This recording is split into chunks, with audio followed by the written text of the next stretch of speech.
ఇప్పుడే జీ5 app download చేయండి. చూడండి మీ ఫేవరెట్ టీవీ షోస్ ఎప్పుడైనా ఎక్కడైనా. డాక్టర్ గారు, ఈ క్యాప్సికమ్ మసాలా ఫ్రైని తయారు చేసుకునే విధానం ఏంటో ఒకసారి ప్రేక్షకులు చూపిస్తారా? 100 గ్రాముల క్యాప్సికమ్ తీసుకుంటే దగ్గర మరి నీటి శాతం 90% పైన ఉంటుంది కాబట్టి క్యాలరీస్ మనకి ఇందులో చూస్తే 16-17 క్యాలరీలకు మించి రావాలి.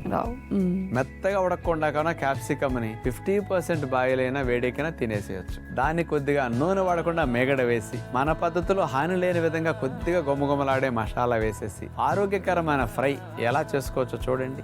క్యాప్సికమ్ మసాలా ఫ్రై తయారు చేయడానికి కావలసిన పదార్థాలు: red capsicum 1, yellow capsicum 1, green capsicum 1, వేరుశెనగ పప్పులు 1/2 కప్పు, శనగపప్పు 2 టేబుల్ స్పూన్లు, వేపించిన నువ్వులు 1 టేబుల్ స్పూను, ధనియాలు 1 టేబుల్ స్పూను, జీలకర్ర 1 టేబుల్ స్పూను, నిమ్మరసం 1 టేబుల్ స్పూను, ఎండుమిరపకాయలు 2, కరివేపాకు కొద్దిగా. ముందుగా ఒక చిన్న నాన్ స్టిక్ పాత్రలో పచ్చిశనగపప్పు, ధనియాలు, వేరుశెనగ పప్పులు, జీలకర్ర, ఎండుమిరపకాయలు, అలాగే ఇందులో కరివేపాకు కూడా వేసేసి ఈ 5 వేసాక సిమ్లో పెట్టేసి కదుపుకుంటూ దోరగా వేపించుకోవాలి. ఈ ఫ్రైకి మసాలానే మంచి కమ్మగా అనిపిస్తుంది అనమాట. కొద్దిగా చల్లారాక దీన్ని పౌడర్ చేసుకుని పక్కన పెట్టుకుంటాం. ఇక 3 రంగుల్లో క్యాప్సికమ్ లభిస్తుంది కాబట్టి క్యాప్సికమ్ ని తొడిమి తీసేసి ముక్కలట్లా మనం కట్ చేసుకుని ఇక 3 రకాల క్యాప్సికమ్ ముక్కలు అట్లా కట్ చేసుకున్న తర్వాత ఇక ఫ్రై కోసం తాలింపు వేస్తున్నాం. మరొక నాన్ స్టిక్ పాత్రలో సిమ్లో పెట్టి కొద్దిగా మేగడ వేసేస్తాం.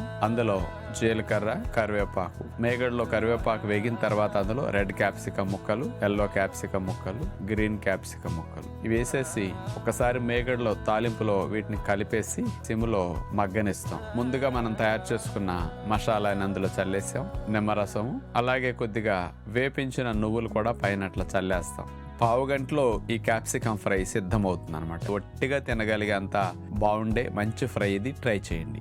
ఇప్పుడు మేమేం చెప్తామంటే ఇలాంటి ఫ్రైలు తయారు చేసుకున్నప్పుడు పుల్కాతో తినొద్దు, స్పూన్ పెట్టుకుని ఒట్టి ఫ్రై అలా ఒట్టిగా తినేయమంటాం. చాలా మంది సాధకులు 1/2 కేజీ 1/4 కేజీ ఫ్రైలు ఇక్కడ ఒట్టిగా ప్లేట్లో పెట్టి తినేస్తుంటారు. అంత తింటుంటారు. ఇట్లా హెల్దీ వేలో ఫ్రై చేసుకుంటే మంచిదన్నమాట. చూసారుగా, ఎంతో రుచికరం అలాగే ఎంతో ఆరోగ్యాన్ని అందించే ఈ క్యాప్సికమ్ మసాలా ఫ్రైని తయారు చేసుకునే విధానం ఏంటో మా డాక్టర్ గారు చెప్పినట్టుగా ఏ ఆహారాన్నైనా కూడా ఆరోగ్యవంతంగా తయారు చేసుకునే విధానం మనసుంటే మార్గం అదే చూపిస్తూ ఉంటుంది. ప్రేక్షకుల ఆరోగ్యం కోసం ఆ డాష్ డైట్ అనేది ఎలా ఉంటుంది, అసలు బీపీ వచ్చిన తర్వాత ఈ డాష్ డైట్ లో ఎలాంటి ఆహారాలు తీసుకోవాలో కూడా చెప్తారా? తప్పనిసరిగానమ్మా. వాళ్ళు సూచించింది రెగ్యులర్ గా రోజు ఒక్కసారి వెజిటబుల్ జ్యూస్ తాగాలని రికమెండ్ చేశారండి వాళ్ళు. మరి సత్యనారాయణ అది ఎప్పటి నుంచి రోజు ఉదయం పూట వెజిటబుల్ జ్యూస్ తాగమంటాం, అది రికమెండ్ చేశారు.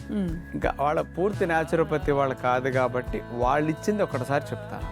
రెండవది, డే మొత్తంలో 1 స్పూన్ ఆయిల్ మించి వాడకూడదు. అదైనా ఆలివ్ ఆయిల్ కానీ ఇట్లాంటి అతి ముఖ్యమైన మంచి ఆయిల్ మాత్రం వాడాలి అన్నారు. ఇక రెండవది, రోజు మొత్తంలో 2 నుంచి 3 గ్రాములు టేబుల్ సాల్ట్ మించి వాడకూడదు అన్నారు. అంటే ఇంత టేబుల్ సాల్ట్ మించి రోజు మొత్తంలో లోపలికి వెళ్ళకూడదు అన్నారు అనమాట. ఇంకా నట్స్ కానీ ఫ్రూట్స్ కానీ 30% ఆహారం రోజులో ఒకసారి తినాలన్నారు. జీ5 యాప్ డౌన్లోడ్ చేసి అన్ని ఎపిసోడ్స్ పూర్తి ఉచితంగా చూడండి.